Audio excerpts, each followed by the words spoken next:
বিপদ যখন আসে তখন আসলে প্রকৃত মানবতার ফেরিওয়ালা কারা তাদেরকে চেনা যায়। বিপদ যখন আসে তখন আপনার আসল বন্ধু কারা আপনি চিনতে পারবেন। বাংলাদেশের সবচেয়ে বড় আন্দোলন যে ছাত্র আন্দোলনে হাজারো রক্তের বন্যা বয়ে গেছে, কই আমরা তো একটা মানবতার ফেরিওয়ালা দেখিনি। বাংলাদেশে হাজার হাজার কন্টেন্ট ক্রিয়েটার মানবতার ফেরিওয়ালা। বন্যা আসলে তারা রাস্তায় নেমে যায়, নৌকা নিয়ে রাস্তায় নেমে যায়, তারা চাল বিতরণ করে, ডাল বিতরণ করে, হাবিজাবি বিতরণ করে, তারা নাকি মানবতার ফেরিওয়ালা। আজ কোথায় সেই মানবতার ফেরিওয়ালা? রক্তের বন্যা বয়ে যাচ্ছে, একটা মানবতার ফেরিওয়ালাকে আমরা একটা স্ট্যাটাস দিতে দেখি নাই। কিসের এত ভয় তোমাদের? তোমরা নাকি মানবতার ফেরিওয়ালা?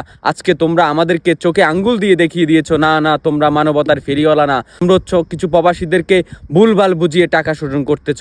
তোমরা লাইভে এসে মানবতার ফেরিওয়ালা নামের যে টাইটেল তোমরা লাগিয়েছ, বন্যাতে তোমরা কাজ করো, মানুষের পাশে দাঁড়াও, কিন্তু আজকে চোখ খুলে গেছে প্রবাসীদের।